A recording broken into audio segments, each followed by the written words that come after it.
What's happening? Happy Thursday to all of you. Thanks for joining me as always. Quick note about the podcast before we get started on Drake Maye. No podcast tomorrow. Right now, the plan is for me to be down near the TD Garden for the parade. So there will be no podcast tomorrow. Maybe I'll see a few of you out there, but that's the plan as of right now. Chilling, watching the parade, hitting the nearby bars. Should be a lot of fun. And again, hopefully I see some of you tomorrow celebrating Banner 18, the Boston Celtics. All right, let's get into Drake Maye. 95% of the Drake Maye content on this podcast, and I think pretty much everywhere else, has been about on the field. His footwork, his throwing motion, 11 on 11 numbers, 7 on 7 numbers. How did he look in the red zone? Chemistry with his wide receivers, all those kinds of things, right? Well, today I wanted to focus on something else because talent without the right makeup is useless. There have been lots of talented professional athletes that have never reached a certain level and fulfilled their potential because they did not have the makeup. And that's vital. So I wanted to talk about Drake Maye today and share with you some of the anecdotes from people that have known him, some of the stories and how they see him off the field and as a competitor on the field, the other stuff, the makeup. And if you read a lot of what people say and you listen to what a lot of people say, Maye does have that makeup. So let's go through it. Mac Brown, his head coach at UNC, said this to Mike Reese. I asked him what he wanted after the 2022 season, and he said, somebody to help me with my footwork, somebody to help me have a better presence in the pocket, somebody to help me with my throwing motion. So he's all over it. In fact, you have to be careful. He is so hard on himself that some of these things don't need nearly as much work as he thinks they do. He's going to be more critical of himself than anybody else. The ability to understand, and not only understand, but admit your weaknesses is so important for growth. And that goes beyond athletes, right? That's like us. If you admit your weaknesses, if you admit to your mistakes, and you work on those weaknesses and mistakes, you will end up being a better human being. Same goes as a pro athlete. So Mac Brown says Drake Maye understands his weaknesses. He admits those weaknesses, and he wants to get better. He wants to address them so they become strengths, or at least not as much of a weakness as it might have been or they might have been beforehand. He works on them tirelessly. Mac Brown says almost to a fault he cares about these things. He understands these things. He admits them to himself. Mike Giardi talked to a source before the draft. The source said the kid himself, he's not going to bust. You may bust him, but he has everything you want beyond the obvious natural gifts. Teammates love him, unquote.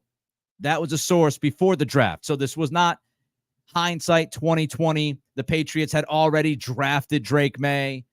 No, this was before the draft. And the source told Giardi, Drake Maye is not going to bust himself. It's not going to be on him if he busts. It's going to be about the rest of the team and maybe some things that were out of his control. If you're looking at Drake Maye in a vacuum, he's the kind of guy that you want. Clyde Christensen, quarterback coach, worked with Tom Brady, worked with Peyton Manning. He was a UNC analyst last year. Here's what he said about Drake Maye, according to Karen Guregian of Mass Live. Quote, I think he has a lot of the same traits as Manning and Brady that give you a chance to be great. You need some luck. You need to stay healthy. You need some teammates. You need a lot of things to go with. But he processes information extremely well, a lot like Peyton. He has a humbleness and a humility like Tom that players play for him. He has that kind of humility that just attracts teammates. There's nobody in he's talking about North Carolina, locker room who you'd find with a bad word about him. He just fits in. He's one of the guys, yet is able to lead and rally people together and call people out if he needs to, but he does it in a good way. He gets buy-in from teammates, and that's something that you can't overlook. Whether you're playing basketball, hockey, baseball, football, it doesn't matter what sport we're talking about. If you are the tip of the spear, if you are supposed to be the leader in the clubhouse, in the dressing room, in the locker room, you need to get buy-in from your teammates. And Christensen is telling us Drake Maye absolutely gets buy-in from his teammates. They believe in him. They think he understands what he's doing. And they don't have one issue with following the young man. And that's critical to the process, because if you have a quarterback that nobody wants to follow, if you have a quarterback that can't lead, if you have a quarterback that cannot get that buy-in from his teammates, you're already behind the eight ball.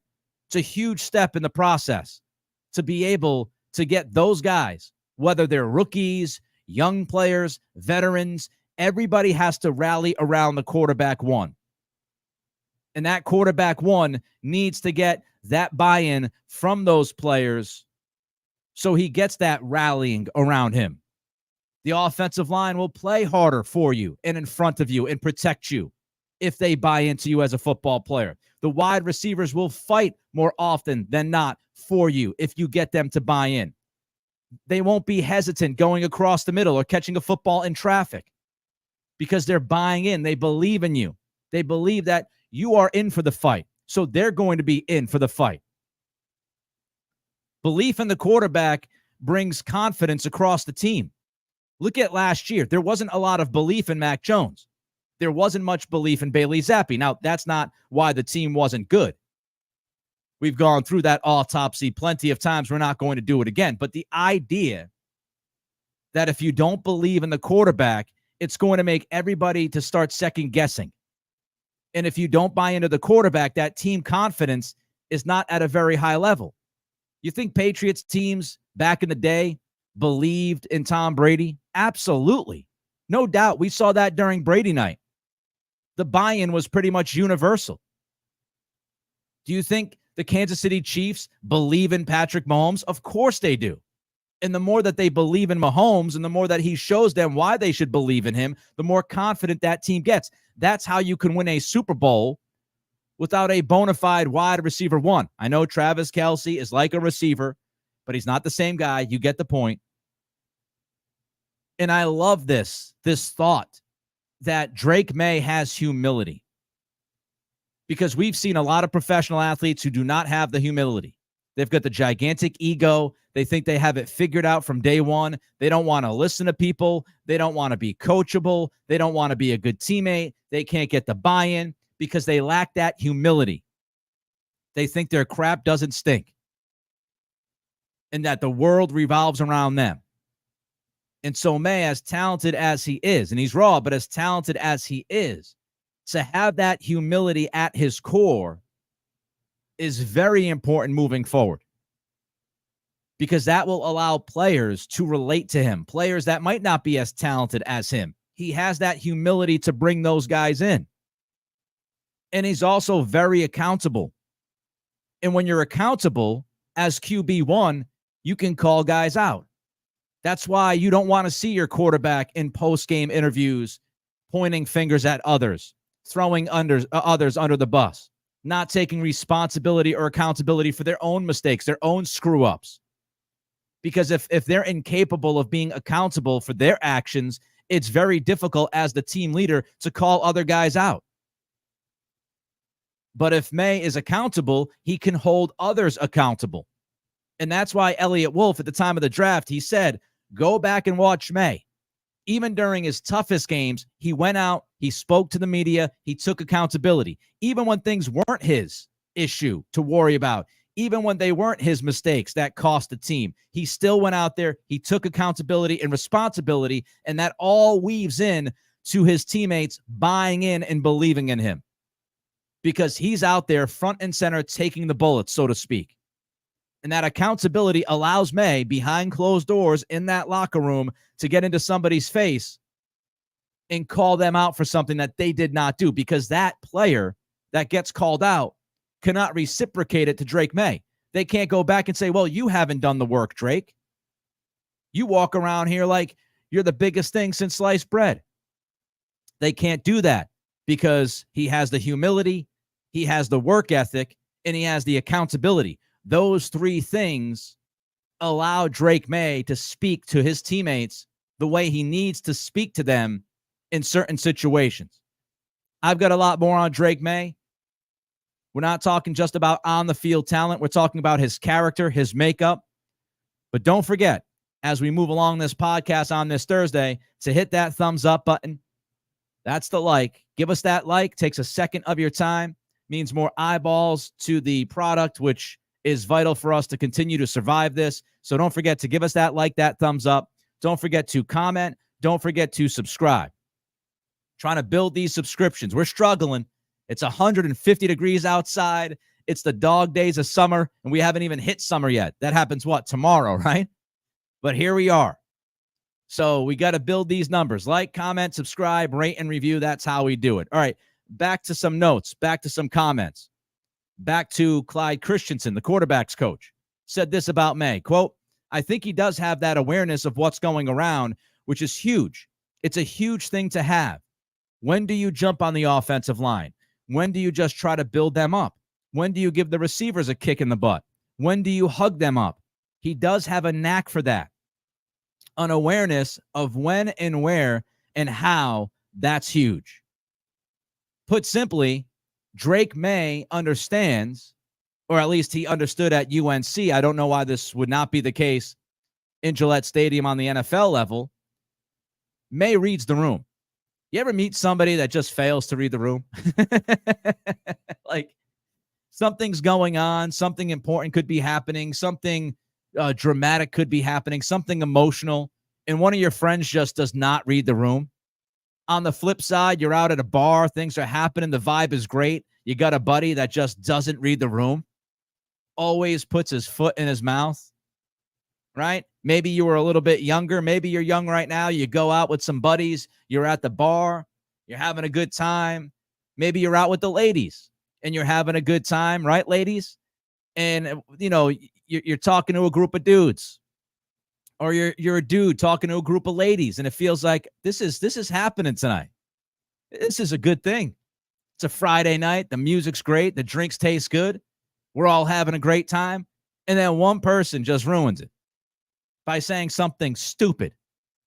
You got that buddy who acts like a caveman at one point during the night to one of the women, right? Just becomes too, obnoxious or egregious with trying to pick her up, and it just ruins everything. He failed to read the room. Drake Maye reads the room. He gets it. He knows when his guys are down. He knows when his guys are up. He knows when his guys need something, a push, a motivation, a kick in the ass. He gets it.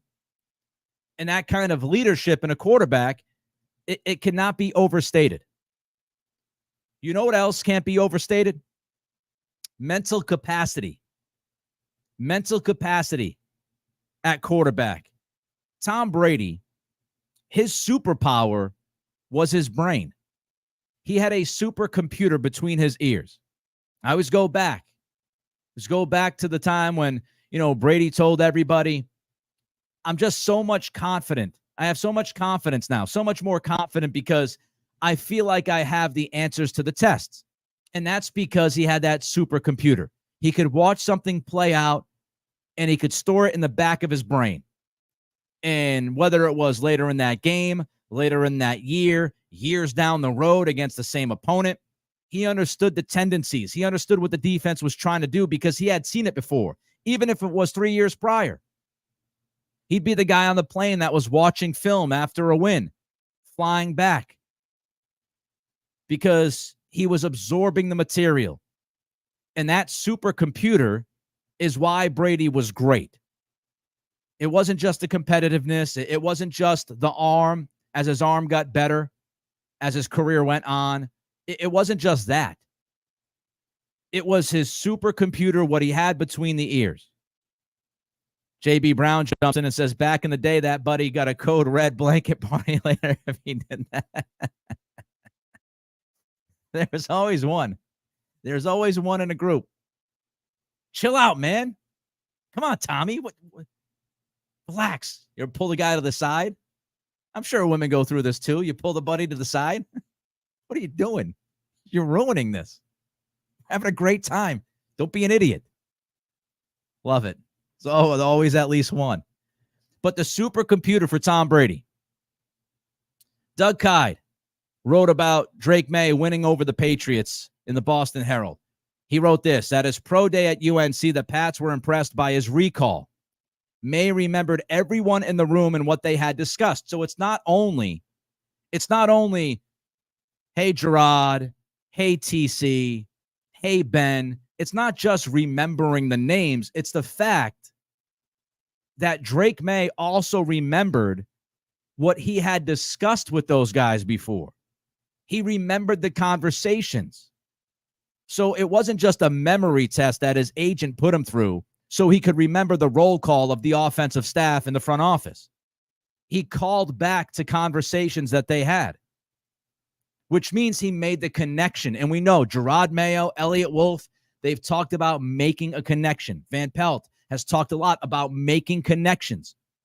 And when Drake Maye walked into that room or wherever they met at the pro day, on the field, whatever it was, a dinner before that, whatever it was, when Drake Maye walked into the room and greeted everybody, he made a connection because he remembered prior conversations. And that came across to the Patriots as genuine. Kide continued, he was able to correlate what he had operated in UNC's offense with what the Patriots planned to run in Van Pelt's new system. The scheme and verbiage were easy for Maye to grasp, and he came across as smart, engaging, and personable to his eventual team. Everyone in the building, quote, got really comfortable, unquote, with taking Maye after his visit when he proved what he had retained at his previous 2 meetings, according to a source. The supercomputer, the mental capacity, the recall. Mayo and Wolf and others on that coaching staff were looking at Maye and they're saying, okay, if he remembers the conversations that we had, he's remembering the conversations he's had with everybody, with every team that he has sat down with. And if he has that kind of recall, that will correlate to the football field. And then he proved it. He proved remembering certain things that they had discussed football-wise. And if you can have that kind of recall, it means when you get onto the field, you will be able to do what the very best do. Recognize the defense in real time. Understand what they're trying to do. Understand how they're trying to stop you. Go back in that mind of yours and remember what was going on the last time you faced that team, just like Brady. I'm not talking about Drake Maye being Brady, okay? Let's not go bananas here. I'm not even telling you that Maye has the supercomputer that Brady had because Brady's an alien. But at least he has parts of that. And if you have parts of that, the team can work with you. So he has that recall. Brad, listening from Portugal. What's up, Brad? Appreciate you. Love hearing from people that are out of the States that listen and watch the show. Hope you're enjoying Portugal. So that recall, to recognize that defense, to recognize schemes, to remember the playbook, to remember certain plays in certain situations that were successful for you. You go back, you call back to those successful plays. I remember back 2 years ago against the cover 2 defense. This is the play that we ran in this situation. This is why it worked. The mental capacity. Understanding concepts allows you to adjust.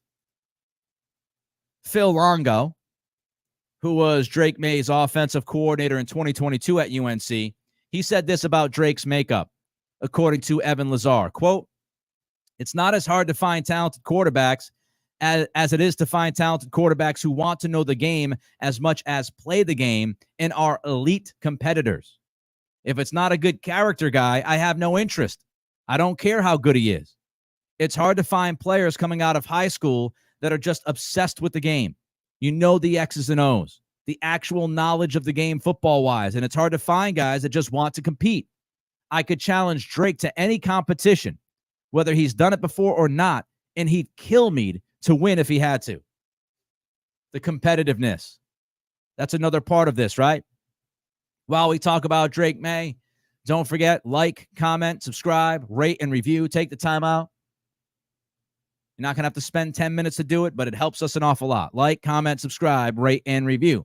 So we've talked about the humility, getting teammates to buy in. We've talked about the mental capacity. And now we get to the competitiveness. the competitiveness of any athlete. You have to be competitive. If you are not competitive, you are going to fail. There's no doubt about that. And the true best of the best, they have a drive to be great. And it eats at them. Remember Brady, Drake Maye said, what's the one thing, the biggest thing he took away from sitting down with Brady going back a month or two ago? He said the biggest thing that he took from Brady was he asked him, what was his favorite championship? And he said the next one. Now, yes, that's cliche, but it goes into the idea of always competing. That's somebody who went to 10 Super Bowls, had 7 Super Bowl rings. He was always looking at the next one. It was never good enough for him. We can look at the Celtics right now with, Tatum and Brown and the rest of the team. Do they have that competitiveness? I think they do. One is not going to be good enough. Brown and Tatum and the rest of the guys, they're going to want next year's championship. That's what drives greatness. That competitive spirit, that it bothers you when you lose a card game or a game of darts. And that's what Drake has. He's ultra competitive, and that's going to allow that drive to be great. Also, you're never out of it, right? When you're supremely competitive, you feel like you're never out of a game. You could be getting smoked at darts. You're never out of that game. Kelly and I could be playing Connect 4, drinking beers on a Friday night, and I could not be in a great spot, but I feel like I'm not going to lose that game. I'm going to continue to fight, right? That's the competitiveness. You play cornhole. I played a lot of cornhole in my life. Sitting there slamming back a few with your buddies. Somebody can be up like 8-zip. If you play skunk at 11 or skunk at 15, you're on the edge of being skunked out, erased, but you make this heroic comeback. It's the competitiveness. And yes, I'm comparing my cornhole playing to Drake Maye playing football. I don't care. Well, that's what it's about. You're never out of it. And when you're never out of it and you have that drive to be great, you are never going to be content. I can guarantee you that the Celtics right now are super happy, over the moon. Went down to Miami, had a great time, going to have the parade tomorrow. They are ecstatic about their accomplishment. But I don't think they're going to be content. I don't think Tatum is going to be content or Jaylen Brown. They're going to look at the other greats within the game. How many championships did they win? One championship ain't enough. It's the first step. You're never content if you are unbelievably competitive. Back to Chip Lindsey talking about Drake Maye to Evan Lazar. We're in the last game of the year.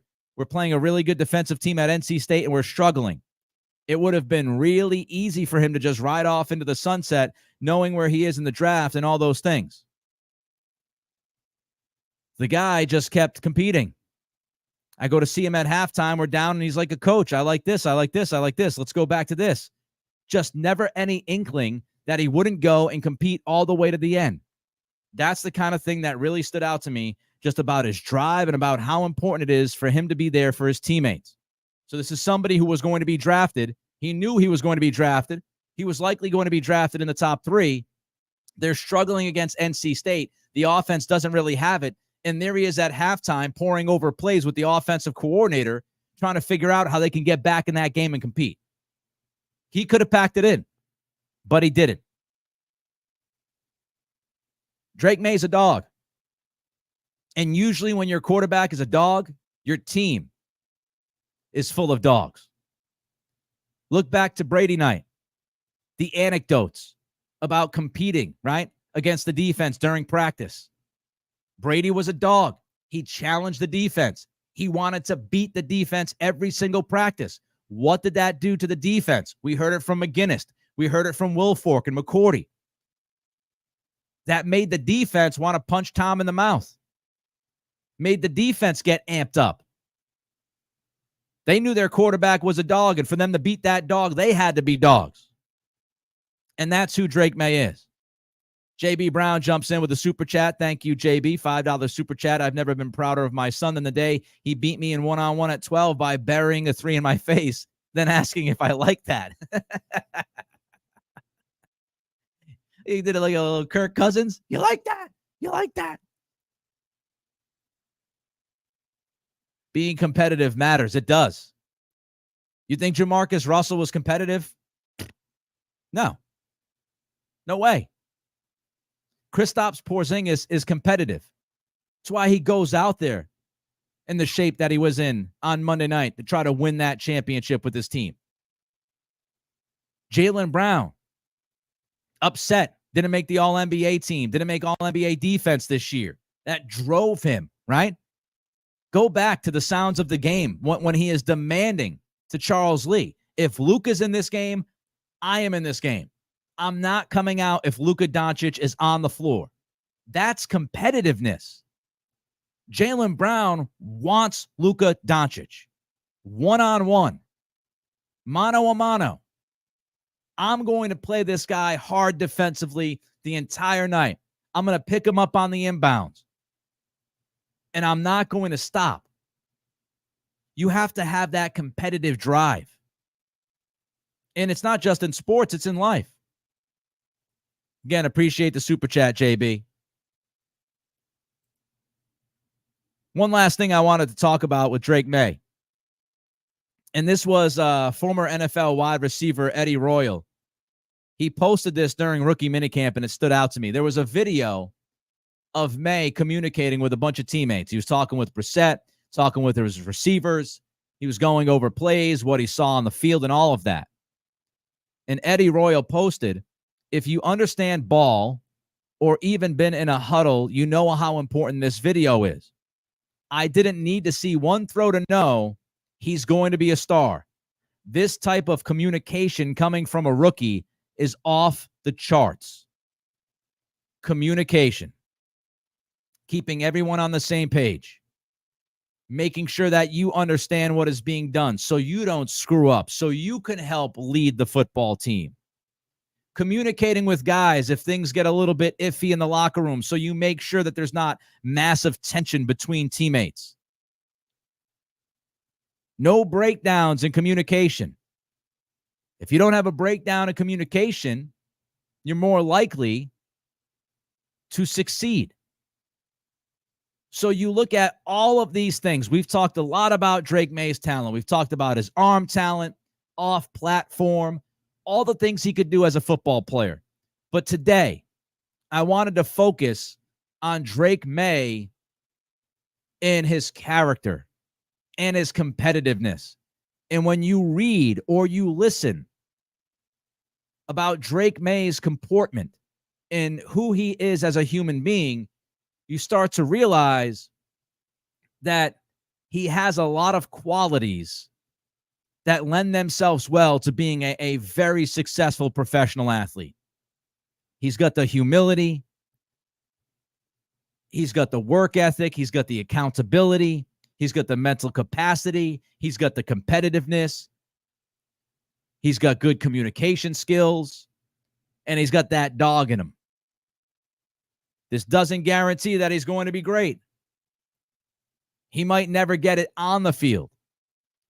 But what you should know is if Drake Maye fails, it's not because Drake Maye didn't try.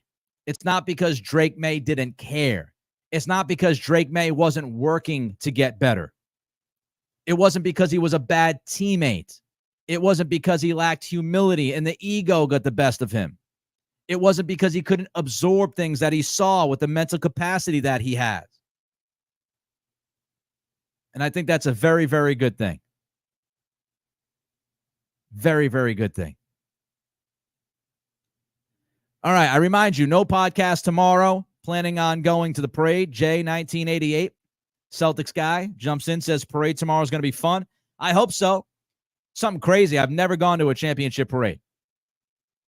I'm embarrassed by that. I've never gone to a parade. Now, I would also mention that I spent a lot of years outside of New England during the 21st century. I was in Virginia for a combined like 9 years. I was in Sacramento, so out there in California for about a year and a half. So, 10 years out of the last 24, I haven't been in New England. But I am planning on going to the parade tomorrow. I should be around, Canal Street, Canal and Causeway, somewhere around there. I think I'm going to be at Hurricanes with 98.5 if you want to swing by and have a drink. So no podcast tomorrow. I'll be partying and enjoying the parade. At least that's the plan. Thank you, Jay. Nelson Lloyd jumps in with a $20 super chat. Thank you, Nelson. Big time contribution to the program. Do you think everyone has written the Patriots off too soon? Yeah. I don't know. Well, I don't know if everyone is apt. And that's why I always wait. And people hate this. Some people hate this. And I apologize to those who hate this. I wait until I start to tell you W's and L's on the schedule. I wait until I give you my official prediction for the season, record-wise, because I want to see them in training camp. I want to see them at joint practices. I want to see how the offensive line unfolds. Does Drake Maye win the quarterback job over Brissett? Does Javon Baker make a leap all of a sudden from not being around much in minicamp to training camp? Does Jalen Polk continue to get going? Is Kendrick Bourne going to be ready week 1 and not go on the PUP? How good does this defense look? Can this defense legitimately be a top 5 defense in the NFL this year? How's the coaching staff? There are so many unknowns.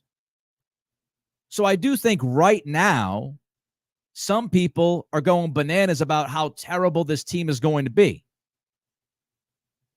The way I do it is I wait to see how it unfolds during training camp. And then as we get closer to the season, mid-August, late August, I'm confident in how I feel about a given team. And at that point, I'll tell you, this is how I feel because of this, and this. We're still in the evaluation process. Now, I'm not going to sit here and tell you I think that the Patriots are going to be a championship-level team.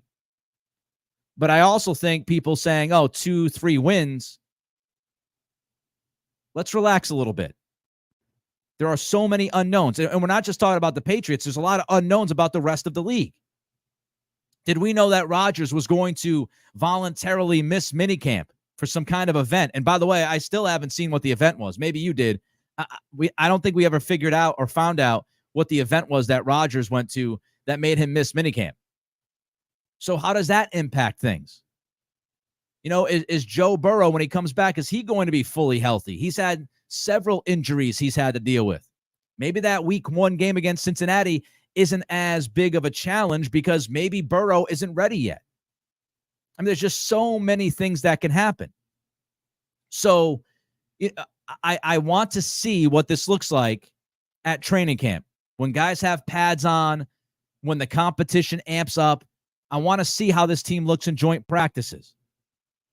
I don't jump to any conclusions. I'll give predictions, but I will give them when I feel like I have the information that I need to give you that final prediction before the season kicks off. And that's just how I do it. I appreciate you, Nelson. $20 super chat. That's big time. All right, let's end the day on the Red Sox. See how many people run out of this podcast now. Bunch of people going to scamper out because the Drake Maye talk is done. I get it. Red Sox are on a heater. And they're actually fun. Yes, the Red Sox are fun to watch. They're very fun to watch right now. They've won 5 straight games. They beat the Phillies in that series at Fenway. They beat the Yankees in that series at Fenway. So back-to-back series wins against 2 of the best teams in baseball. They just swept Toronto, finishing up that last night.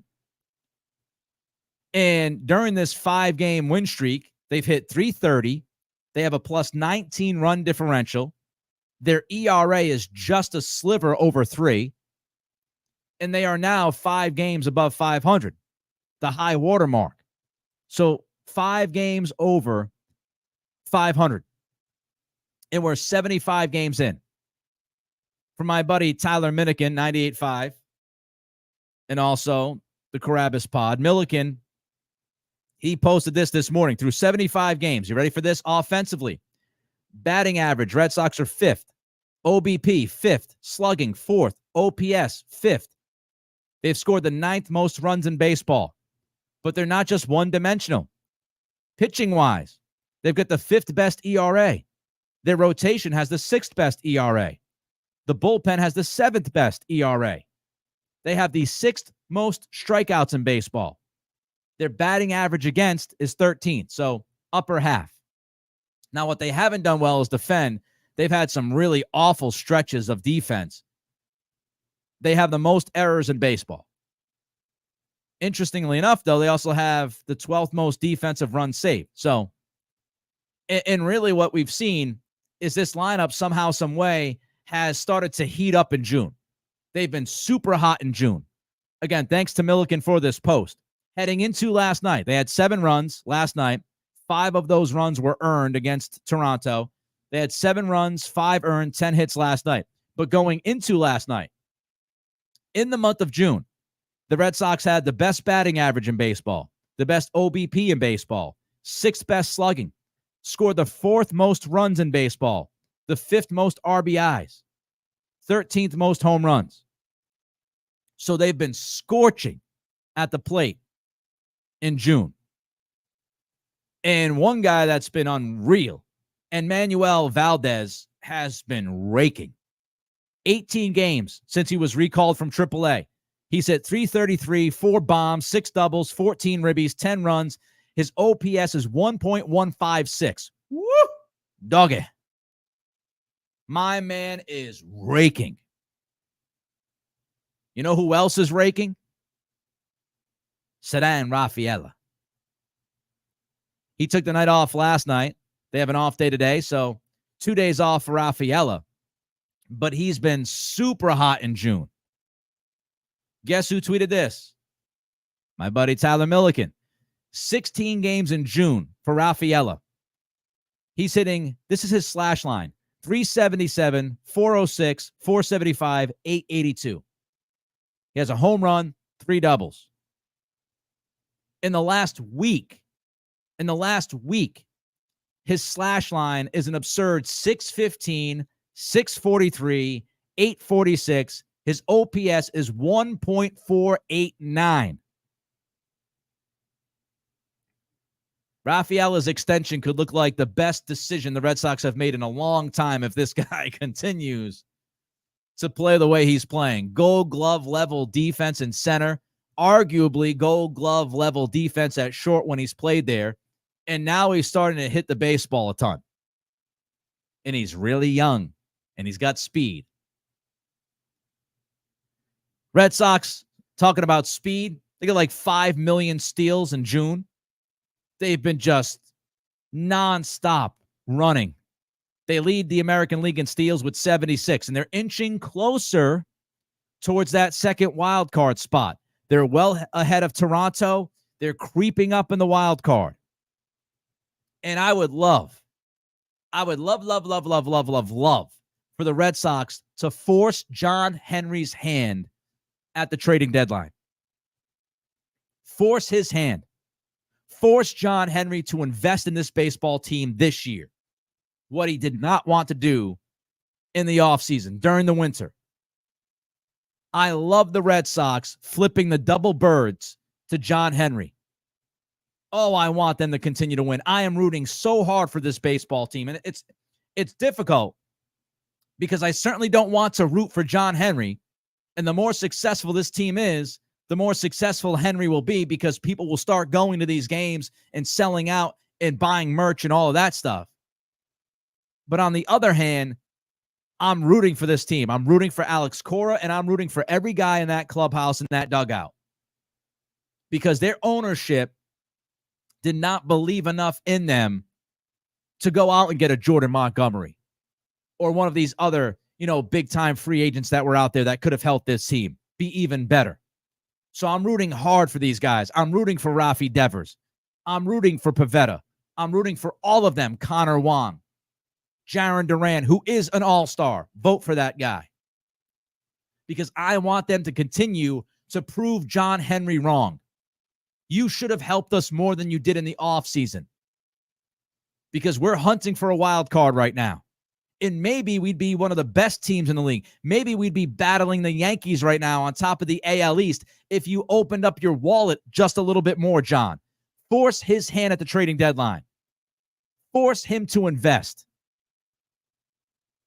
5 wins in a row. Love it. Keep winning. And for you, keep liking, commenting. And for those who haven't, please subscribe. I appreciate you. Spotify, Apple Pods, rate and review. No podcast tomorrow. What word was that? No podcast tomorrow. I'm going to be at the parade, enjoying myself. Hopefully I see some of you. Likelihood's about 5% because it's going to be crazy. Maybe even less than that. But I would love to meet some of you in person. I appreciate you. Have a great rest of your day. Try to stay cool. Until next week, Monday, 11 a.m. It's the Nick Cattle Show.